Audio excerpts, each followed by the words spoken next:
Olá, meu nome é Darcius Ferreira Lisboa Oliveira, sou estudante do curso de Sistemas para a Internet no Instituto Federal do Triângulo Mineiro, IFTM. Cursando atualmente o primeiro período, trabalho na empresa Atacadão. Hoje estamos aqui para abordar uma nova teoria sobre servidores, tirar algumas dúvidas sobre o que é um servidor, para que serve e dar um exemplo de um servidor simples. Para começar, um servidor é um sistema de computação centralizado que fornece serviços a uma rede de computadores. Esses serviços podem ser de natureza diversa, como por exemplo os arquivos e correios eletrônicos. Os computadores que acessam os serviços de um servidor são chamados clientes. As redes que utilizam servidores são do tipo cliente e servidor, utilizado em redes de médio e grande porte, com muitas máquinas, em redes onde a questão da segurança desempenha um papel de grande importância. O termo servidor é largamente aplicado a computadores completos, embora um servidor possa equivaler a um software ou a parte de um sistema computacional, ou até mesmo a uma máquina que não seja necessariamente um computador. Os tipos de servidores que existem. Servidor web é um servidor responsável pelo armazenamento de páginas de um determinado site, requisitadas por clientes através de browsers. Servidores de e-mail, que são responsáveis pelo armazenamento, envio e recebimento de mensagens de correio eletrônico. Servidor de impressão, que são servidores responsáveis por controlar pedidos de impressão de arquivos dos diversos clientes. Servidor de banco de dados, que é um servidor que possui e manipula informações contidas em um banco de dados. Servidor DNS, que são servidores responsáveis pela conversão de endereços dos sites em endereços IP e vice-versa. Servidor proxy, servidor que atua como cache, armazenando páginas da internet recém-visitadas, aumentando a velocidade de carregamento dessas páginas, ao chamá-las novamente. Servidor de imagens, tipo especial de servidor de banco de dados, especializado em armazenar imagens digitais. Servidor FTP, permite acesso de outros usuários a um disco rígido ou servidor. Esse tipo de servidor armazena arquivos para dar acesso a eles pela internet. E servidor webmail, servidor para criar e-mails na web. Então, temos vários tipos de servidores. Cada servidor tem uma aplicação diferenciada. Como mais na frente vamos ver também, cada tipo de servidor ele demanda um hardware necessário para a sua execução. Então, alguns tipos de servidores, como servidor de impressão, por exemplo, qualquer máquina antiga, qualquer PC convencional pode ser utilizado como servidor de impressão, já que não demanda muita energia, muito processamento. Inclusive é uma máquina que não vai ficar ligada 24 horas, vai ser ligada só durante o dia no escritório ali, vai gerenciar as impressões e depois vai findar. O seu trabalho podendo ser desligado no final do dia. E uma máquina que não precisa de segurança de dados, porque os dados que vão passar por ali logo depois já são impressos. Então não tem muita necessidade de hardware.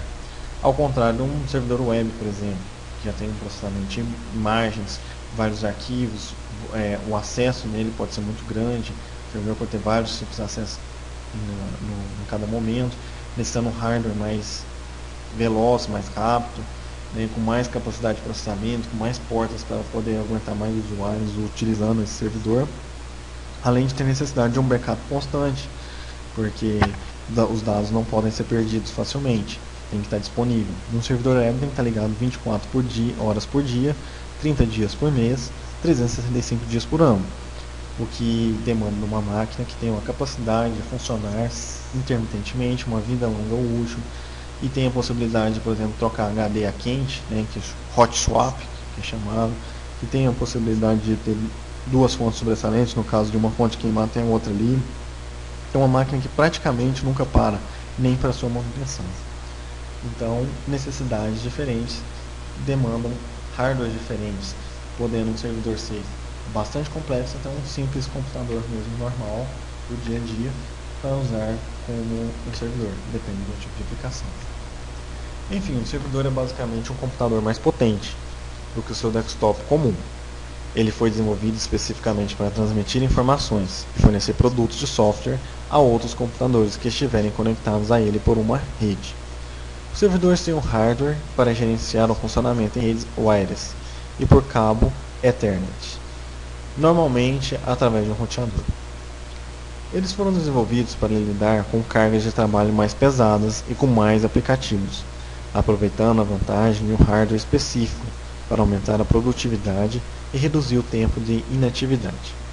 Os servidores também oferecem ferramentas de gerenciamento remoto, o que significa que um membro da equipe de TI pode verificar o uso e diagnosticar problemas de outro local, mesmo não estando presente junto com o servidor no mesmo espaço físico. Isso também significa que você pode executar manutenções de rotina, como adicionar novos usuários e alterar senhas remotamente. Então, o profissional de TI pode estar na casa dele, né, acessar através do notebook dele o servidor da empresa e fazer qualquer configuração dentro desse servidor, mesmo estando em espaços físicos bastante distintos. Servidores ou um micro comum? Como eu falei para vocês, depende da necessidade. Discute-se muito sobre essa utilização ou não de um micro comum ou computador personal computer, PC, como servidor e a necessidade ou não de ser adquirir um equipamento mais robusto para atuar como servidor. A resposta a essa questão depende da utilização do equipamento e da criticidade do serviço que o servidor está executando. Em uma estrutura não crítica, um computador comum pode usar como servidor, como deu um exemplo do servidor de impressão. Note que o tamanho da rede não importa. Por exemplo, uma empresa com 3 instrutores online na internet tem 3 computadores, e um deles é o servidor de acesso à internet. Se esse servidor falhar, o negócio da empresa está parado. Então, mesmo que seja uma empresa pequena, é importante ter um servidor de backup, um servidor sobressalente, para que a empresa não pare, para que a empresa continue acessando os dados, mesmo que exista algum problema no servidor, ou enquanto a manutenção do mesmo está sendo executada. Sistema operacional de um servidor. Para que funcione uma rede cliente-servidor, é necessário que no servidor esteja instalado um sistema operacional que reconheça esse tipo de rede. O sistema operacional para redes cliente-servidor pode ser o Unix, o Linux, que é mais utilizado hoje, como uma rede mais segura, Solaris, o FreeBSD, o Novell NetWare, além de todos os Windows, que tem suporte para servidor, como o Windows NT, que o próprio nome diz Network, Windows 2000, Windows 2003, Windows XP, Windows Vista, Windows Server 2008 e Windows 7.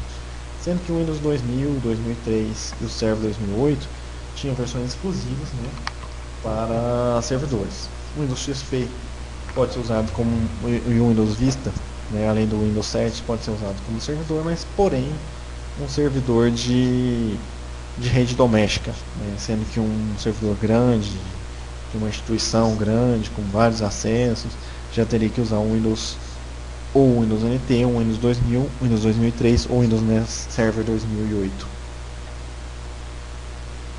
Servidor comercial. Um servidor HTTP projetado para conduzir transações comerciais online, os dados são transferidos entre o servidor e o navegador da web, de uma forma criptografada para manter informações com números de cartões de crédito razoavelmente seguros. Em geral, os servidores comerciais são utilizados por empresas e lojas online para encomendas eletrônicas. A taxa de servidor feita pela loja ou empresa são descritas e exibidas em ortografia contidas no site da web de propriedade dessa loja ou da empresa. E os usuários podem fazer seus pedidos diretamente do site, utilizando seu navegador da web. Diversas empresas comercializam esse tipo de servidor, incluindo Netscape, Microsoft e a Quarterdeck. Então, servidores HTTP de web, ele além de ter uma segurança de dados para evitar acessos indevidos, garantindo a segurança das informações dos clientes, principalmente dados de cartão de crédito, ele tem um certo processamento de imagem, um banco de dados às vezes grande, extenso, onde exige às vezes divisão desse material em mais de um servidor e servidores confiáveis, que há falhas e que garantam segurança, além de funcionalidade, e não parar o funcionamento independente do que ocorra. tendo sempre backups, discos sobressalente para o seu funcionamento. A configuração do servidor, bem básica, né, que é a que a gente fez aqui, só para dar uma noção de uma pequena empresa com no máximo 15 estações de trabalho. Seria um servidor Dell PowerEdge T110 com Windows Server 2008 Foundation. Um processador Intel Xeon X320 Quad-Core, 2 GB de memória RAM, PC 6400DR2, passível até 8 GB. Um disco rígido de 250 GB, passível até 4 discos internos, cada um de 150, totalizando um total de 1 TB. Um adaptador Ethernet Gigabit MC105i, PCI Express integrada, uma unidade de DVD RW, um teclado e um mouse, e além do Windows Server 2008 Foundation, com 15 licenças para 15 estações de trabalho. O investimento total seria de R$ 3.175. Não significa que esse não aguenta mais do que 15 usuários, porém seria necessário comprar licenças adicionais, para rodar em mais de 15 estações de trabalho. Concluindo, para concluir aqui, estou fazendo uma volta ao mainframe. Mainframe foi a primeira maneira de conexão em rede em que seu auge oferecia à empresa cerca de 2.000 aplicações. O cliente-servidor vem em seguida, levando a revolução do PC, que em números de aplicações cresceu para dezenas de milhares. Então o mainframe foi o primeiro sistema que deu origem a um servidor. Então a partir do mainframe que o servidor se popularizou, porque todas as aplicações do mainframe tinham um computador central que processava ali. E principalmente o mainframe era o banco de dados, que os outros computadores acessavam. Então fez do que o mainframe fosse o primeiro servidor e desse origem a todos os computadores, servidores, aplicações de servidor que existem hoje. Mas seu significado é muito mais abrangente e não está restrito ao uso de tecnologia, software, hardware ou plataforma. O conjunto de estrutura que conceituam pode proporcionar a oportunidade de revisão de processos gerenciais e de negócios para um grande número de empresas, principalmente para aquelas que não possuem orçamento para investimento em soluções com alto custo e manutenção. Espero aqui poder ter dado uma boa explicação sobre servidores, tirado algumas dúvidas, e espero que através dessas, quando você vê uma rede de computador, pensar que um servidor está ali responsável por essa rede, toda vez que acessar um website, saber que por trás daquele website existem servidores para que você possa visualizar aquilo, e às vezes até na sua rede doméstica, na sua própria casa, tem um servidor, mesmo que seja mais simples, como um pequeno roteador, com um pequeno sistema operacional ali, mas já gerencia algum tipo de aplicação como se fosse um servidor. Agradeço a todos, tenham uma boa noite e espero encontrar na próxima videoaula.